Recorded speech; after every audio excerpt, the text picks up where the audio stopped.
कुर्सी के लिए सत्ता का बार बार परिवर्तन होना ये इम्पोर्टेंट तो है। आरजेडी सर कागज पे जैसे फाइल बढ़ना और धरातल पे कागज पे, आप ये बताइए कि भारत सरकार में 10 साल में नौकरी कितना दिया? उससे ज़्यादा नौकरी तो तेजस्वी जी ने 2 साल में दे दिया।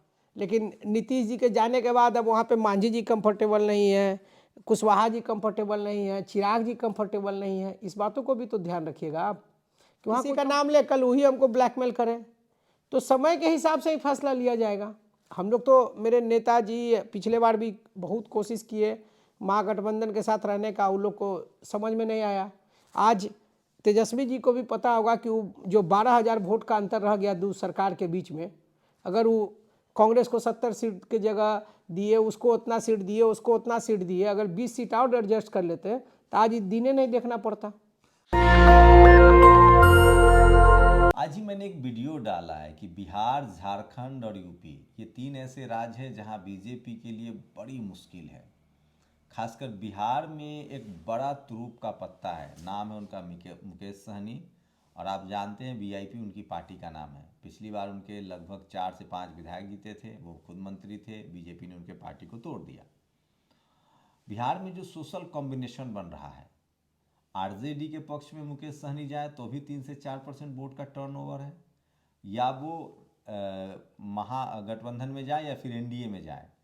फिलहाल एनडीए में चिराग पासवान की बात हो रही है, मांझी उस तरफ हैं, उपेंद्र कुशवाहा उस तरफ हैं, मुकेश सहनी अभी अपने आप को न्यूट्रल रखे हुए हैं, और वो जिस पाले में जाएंगे उस पाले में 3 से 4% वोटों का टर्नओवर होगा। अब 3 से 4% जो टर्नओवर आपको लग रहा होगा कि बड़ा मामूली है, लेकिन ये बड़ा क्रूशियल है। यूपी में बीजेपी इसी तरह से लीड लेती है। बिहार में नीतीश कुमार की बात करें तो उनकी खुद की कम्युनिटी 3% है, मैं पहले दिन से कह रहा हूँ, जाति जनगणना बिहार में हो चुका है, और 3% में 1.5% वोट ऑलरेडी बीजेपी के साथ है, तो 1.5% ही उनके पाले में है।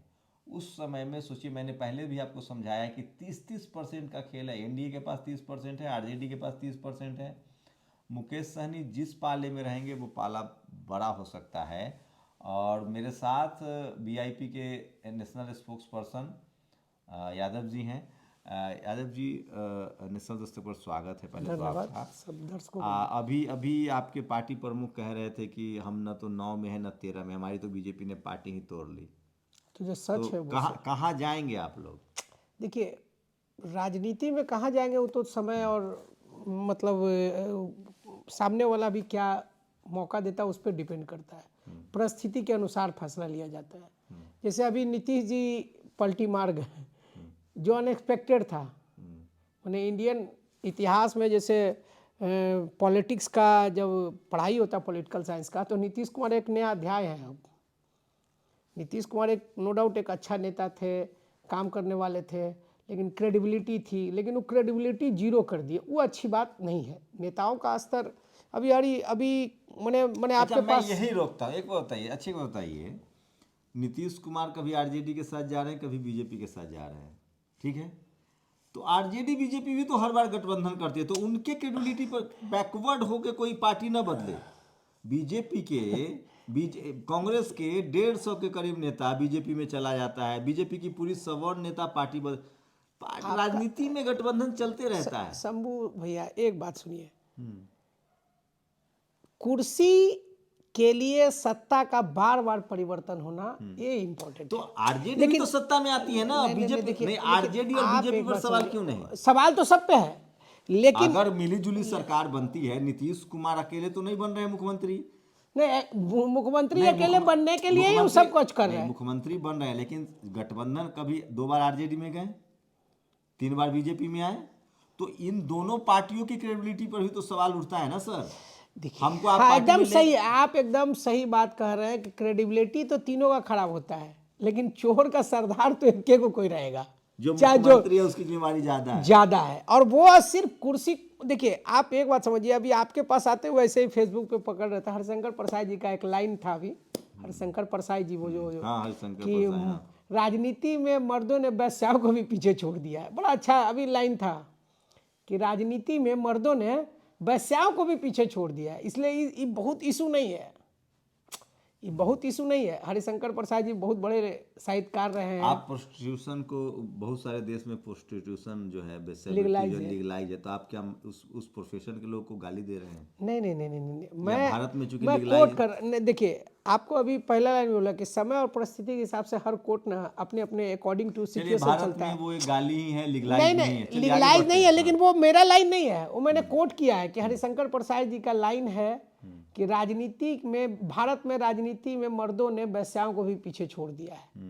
मतलब आप मिलीजुली सरकार के खिलाफ हैं? देखिए, एक तो बात समझिए, क्षेत्रीय दल अच्छी चीज है, क्योंकि क्षेत्रीय दल आने के बाद जो पिछड़े दलित समाज थे मुकेश उनका, सहनी भी तो किसी से गठबंधन, सर यही तो बात है राजनीति में। राजनीति अब के तो एक बड़े रसायन शास्त्री मान्यवर कांसी राम साहब, उन्होंने कहा है कि मिलीजुली सरकार जो होती है ना, वो जनता के हित में एकदम होती है। एकदम यही बात बोल ही और रहते हैं। बहुजनों को कम से कम SC ST OBC को मिलीजुली सरकार चाहिए, मजबूत सरकार नहीं। मजबूत सरकार तो केंद्र की चल रही है, आप खुश हैं उससे? अरे वही तो बोल रहे हैं, आप जो बात बोल रहे हैं मेरे मुंह का बात छूले। सरकार, क्षेत्रीय दल और जो गठबंधन का सरकार है, उसी से आम जनों का ज़्यादा फायदा होता है, क्योंकि हर समाज का प्रतिनिधित्व मिलता है, और जब प्रतिनिधित्व मिलता है तो उसका समाज का शुरुआत तो होता ही होता है। आपकी पार्टी किसके साथ कंफर्टेबल? देखिए, अब कंफर्टेबल तो हम लोग आइडियोलॉजिकली आइडियोलॉजिकली, हमारा पार्टी का पहला आइडियोलॉजी है आरक्षण।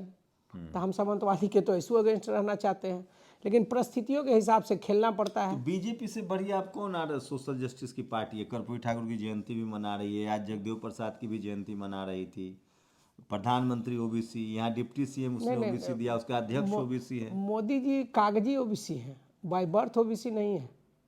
यहाँ एक मिस्टेक है आप। बीजेपी ने नीट में रिजर्वेशन बीजेपी की सरकार में लागू हुआ, सेंट्रल स्कूल में बीजेपी ने भी रिजर्वेशन दिया, OBC कमीशन बना दिया। सर, कागज पे जैसे फाइल बढ़ना और धरातल पे कागज पे, आप ये बताइए कि भारत सरकार में 10 साल में नौकरी कितना दिया? उससे ज़्यादा नौकरी तो तेजस्वी जी ने 2 साल में दे दिया।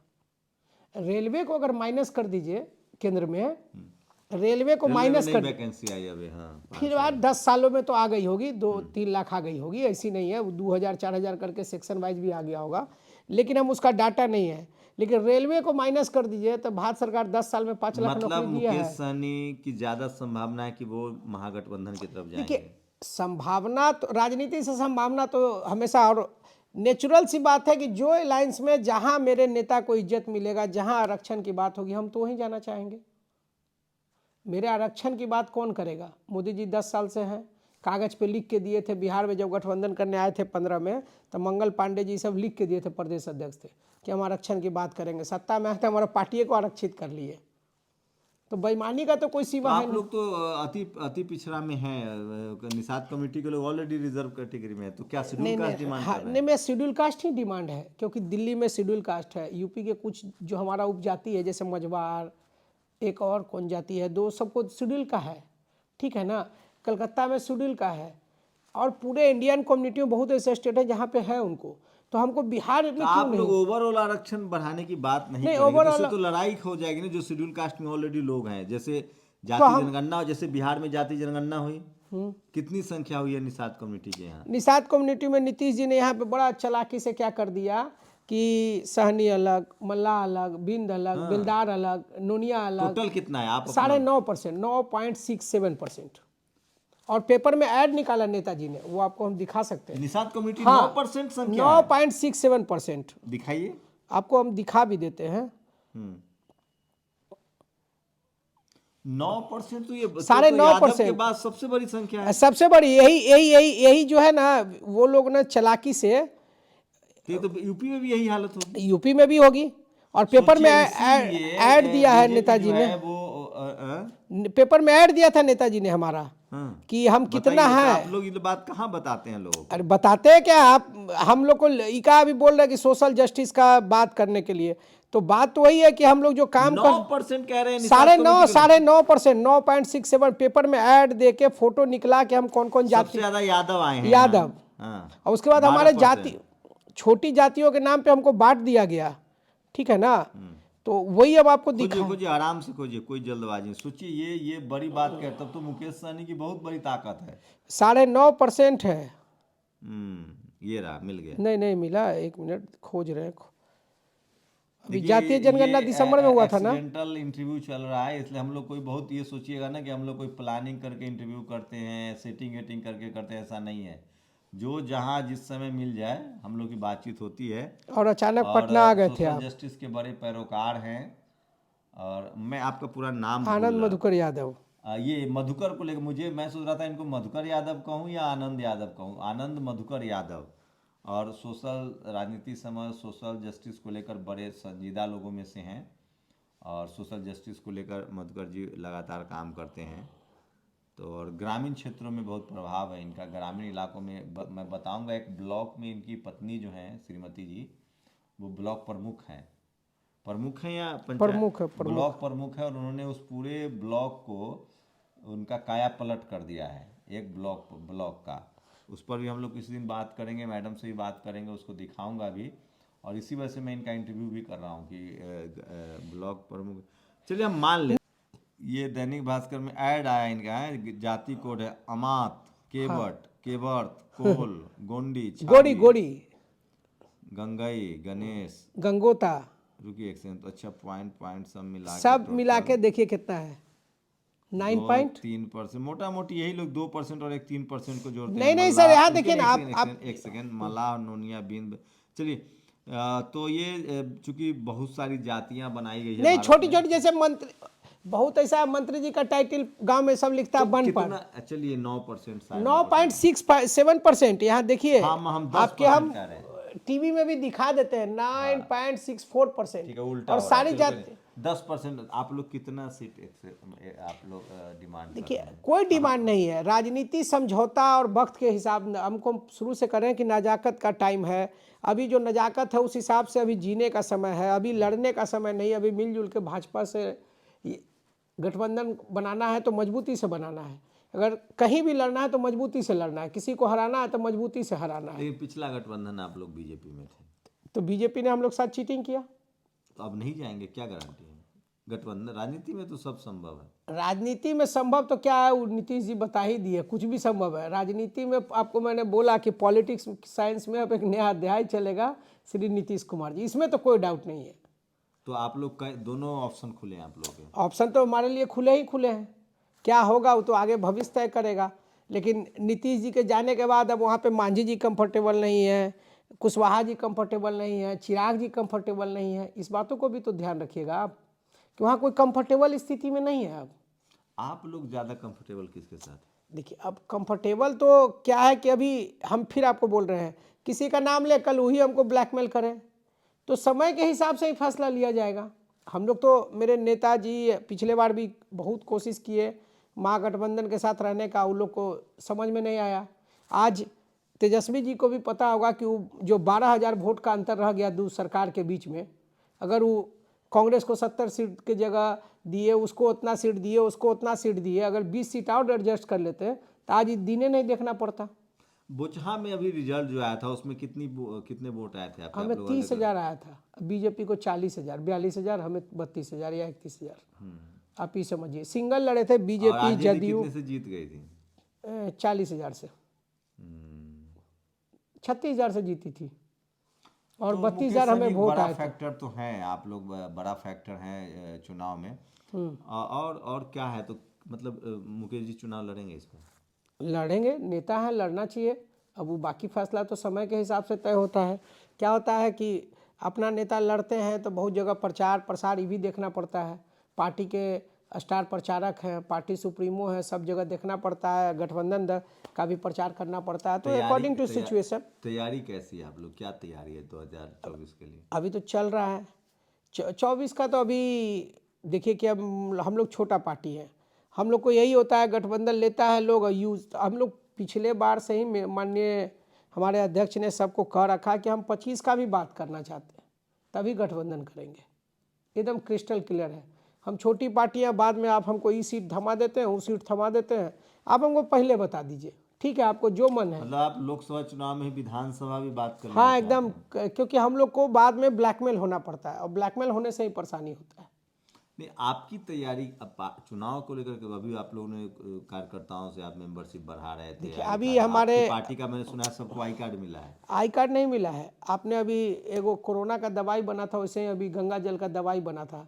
पूरे बिहार में कम से कम 50 लाख लोगों को गंगा जल दे के कसम खिलाया गया है कि हम पार्टी के साथ रहेंगे, गठबंधन के जहाँ जाए हमारे नेता उस गठबंधन धर्म का पालन करेंगे। हाँ, आप लोगों ने यात्राएं निकाली पूरे बिहार यात्रा निकाली पूरे बिहार में और उस गठबंधन धर्म को कसम खाया गंगा जल लेके सारे सहनी समाज के हर जाति के नेता ने।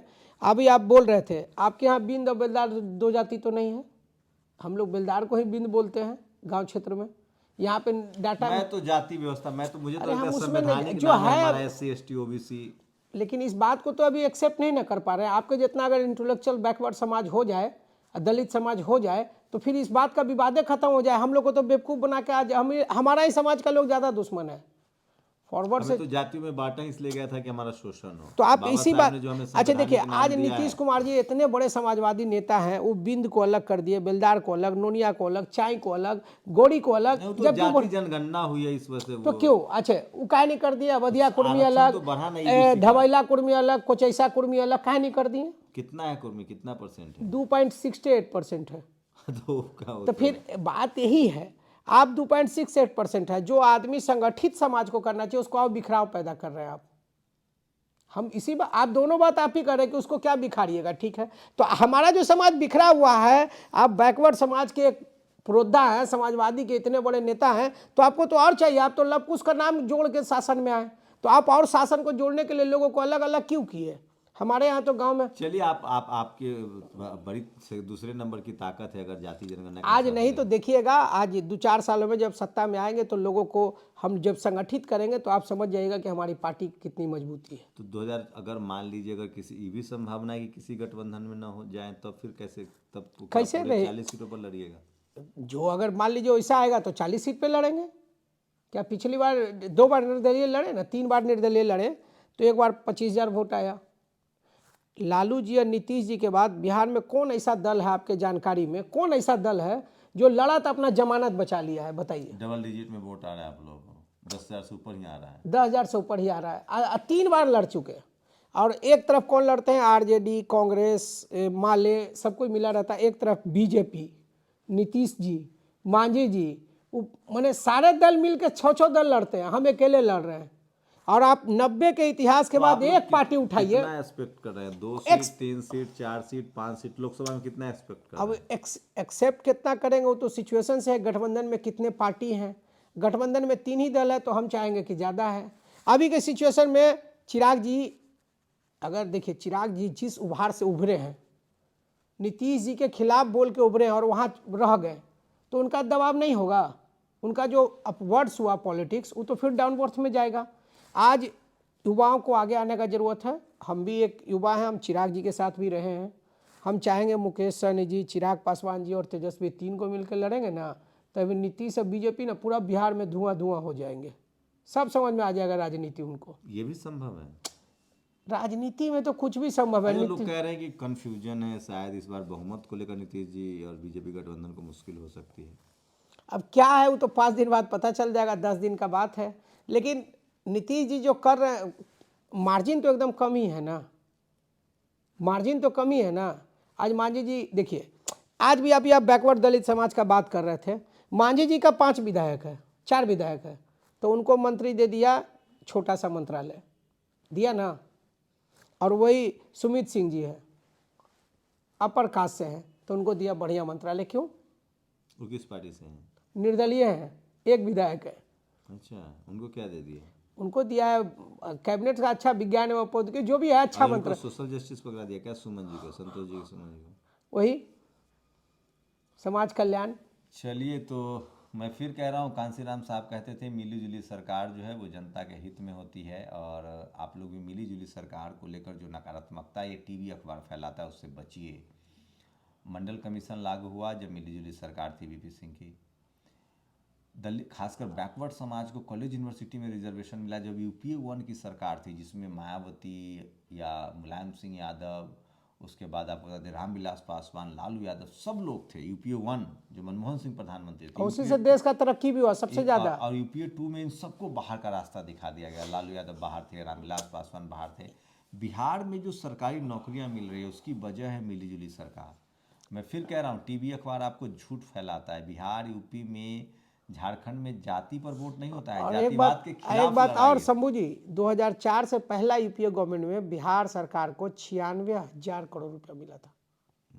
दो बड़े लोग थे, लालू यादव थे, रामविलास पासवान जी थे नहीं, उस मंत्रालय बिहार में। का 8 कैबिनेट मिनिस्टर था, और मोदी जी रघुवंश का जैसा बाबू थे। नहीं, मोदी जी का जैसा नहीं कि सबका कंट्रोल यूनिट यहीं पे है। रघुवंश प्रसाद सिंह जी, मनरेगा प्रोजेक्ट आया। मनरेगा प्रोजेक्ट आया, तस्लीमुद्दीन साहब, फयाज फयाज फातमी, वो जो फातमी साहब शिक्षा मंत्री थे। फिर थे जयप्रकाश राम गुप्ता जी, क्या लालू है, यादव जी की लालू पार्टी के, यादव जी का पार्टी वाले, इंडस्ट्री मिनिस्टर, हाँ। मैंने बड़ा बड़ा पावर पैक, रेलवे मंत्रालय लालू जी खुद थे, कांति सिंह थी, बहुत ऐसे लोग रामविलास जी भी थे। बड़े रामविलास जी इस्पात मंत्रालय, रसायन उर्वरक यहाँ नाइपर खोले। रामविलास जी तो खैर क्रांतिकारी आदमी है, वो मेरे राजनीतिक गुरु है भाई। उनको हम साथ में, इतना कम उम्र में उनके साथ गाड़ी में घूम लिए, वो बड़ा बात था उस जमाने में। तो मैंने यूपीए 1 में जो आप अभी बोले 96,000 करोड़ तो रुपया आप मानते हैं ना कि मिलीजुली सरकार बिहार के जनता ने जो चेक एंड बैलेंस कर रखा है वो ठीक है। एकदम सही है, छोटी छोटी पार्टियों का जो एकदम भार उसका है, उसी से देखिए, आज मांझी जी के समाज को, पहले तो मंदिर जाते थे तो जगजीवनो जी को धो दिया, वो प्रधानमंत्री थे, लेकिन आज किसी गरीब दलित को धोने से पहले ना मंदिर भी 10 बार सोचेगा कि न्यूज में छप जाएगा, सब ब्राह्मण के खिलाफ हो जाएगा। इतना हाँ, तो है। सोशल जस्टिस की लड़ाई सोशल बढ़ी है। जस्टिस की लड़ाई तो बढ़ी ना, तो शुरुआत तो किया ना लालू जी, जिस लड़ाई को लड़े वहां गए। अब मेरे नेता एक के आदमी को आइडियल मानते हैं, लालू यादव जी, काशीराम जी, अंबेडकर जी का चलिए फोटो तो लगाए हुए हैं सोचिए, पीछे। मैं फिर कह रहा हूँ, दलित पिछड़े आदिवासी कम्युनिटी को पॉलिटिकल रूप से बात करनी पड़ेगी। बस शर्त इतनी है कि अगर आप भी जगजीवन बाबू की तरह, बाबू जगदेव बाबू जो कहते थे कि 100 में 90 शोषित है, 90 भाग हमारा। सोचिए किस तरह से कर्पूरी ठाकुर हो, जननायक, वो भी बिहार से थे। जगदेव प्रसाद, आज जगदेव बाबू की जयंती है, अभी पिछले दिन कर्पूरी ठाकुर की जयंती हुई। अगर आप अपने सामाजिक हितों के लिए संघर्ष करते हैं तो आप बड़े नेता के तौर पे याद किए जाते हैं। मुकेश सहनी उसी तरह के एक बड़े चेहरा हैं जो हाल के दिनों में उन्होंने अति पिछड़ी समाज से आने वाले हैं। फिलहाल बिहार में जो उनका कॉन्स्टिट्यूशनल जो संवैधानिक स्टेटस है वो अति पिछड़ी, जो ईबीसी जिसको बोलते हैं, तो ये अति पिछड़ी जाति से आते हैं और उन्होंने अपने समाज को भी संगठित किया है और वो राजनीति में बड़ी भागीदारी की तैयारी कर रहे हैं।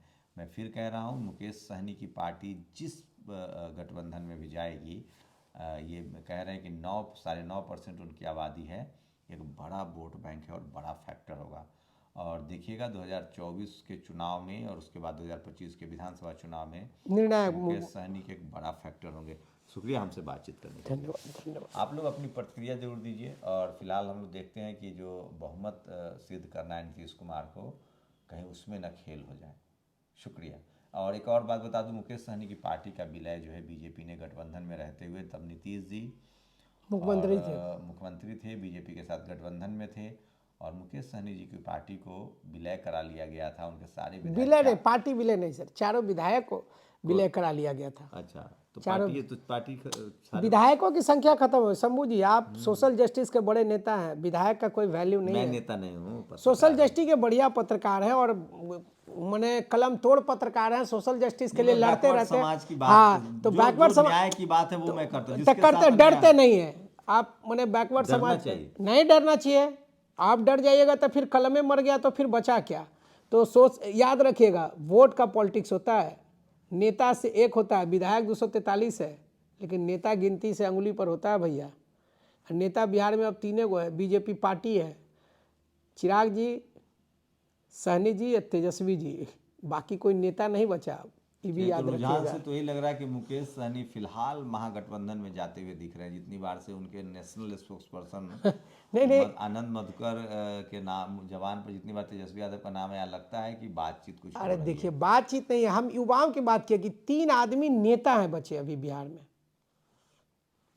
वैसे मधुकर जी को इसके लिए धन्यवाद कहना पड़ेगा। आज के समय में जब लोग किसी का नाम नहीं लेते हैं तो ये ईमानदारी से जो युवा तीनों नेता हैं, चिराग पासवान, मुकेश सहनी और तेजस्वी यादव का नाम ले रहे हैं। अरे शुक्रिया लेना चाहिए। मधुकर जी हमसे बातचीत। धन्यवाद थैंक यू। धन्यवाद। आप लोग अपनी प्रतिक्रिया जरूर दीजिए। मैं वाइंड अप कर दे रहा हूँ। जिस बीजेपी ने मुकेश सहनी के विधायकों को अपने में मिला लिया था, वो मुकेश सहनी एक बार फिर से बड़े फैक्टर के रूप में उभर रहे हैं और देखते हैं कि वो बहुमत साबित कर पाती है कि नहीं इस बार बीजेपी और नीतीश कुमार। लेकिन एक बात है, सोचिए कि इस देश में राजनीति में भी सबसे ज़्यादा बदनामी भी अगर किसी को मिलते हैं तो वो पिछड़ा बैकवर्ड समाज को। गठबंधन में बीजेपी भी आती है, आरजेडी भी आती है, लेकिन बदनामी आलोचना आरजेडी की होती है, नीतीश कुमार की होती है, बीजेपी पर सवाल नहीं उठता है। यही गलती है ये है टीवी हमारे अखबार का समाज खेल। जो सवर्ण तो मीडिया सबको है, खरीद ही लिए हैं। जो सवर्ण मीडिया है वो अपनी जाति के नेताओं को, जाति की पार्टी को बचाता है। तो बिहार में, यूपी में, झारखंड में जातिवाद के खिलाफ लड़ाई है, जातिवाद नहीं है। शुक्रिया। नेशनल दस्तक की आपसे गुजारिश है कि अगर इसको बचाना चाहते हैं तो नेशनल दस्तक को सब्सक्राइब करने के लिए रेड कलर के सब्सक्राइब बटन को दबाएं, फिर बेल आइकन की घंटी दबाएं। नेशनल दस्तक को बचाने के लिए बहुत जरूरी है कि हर खबर को शेयर करें, लाइक करें, कमेंट जरूर करें।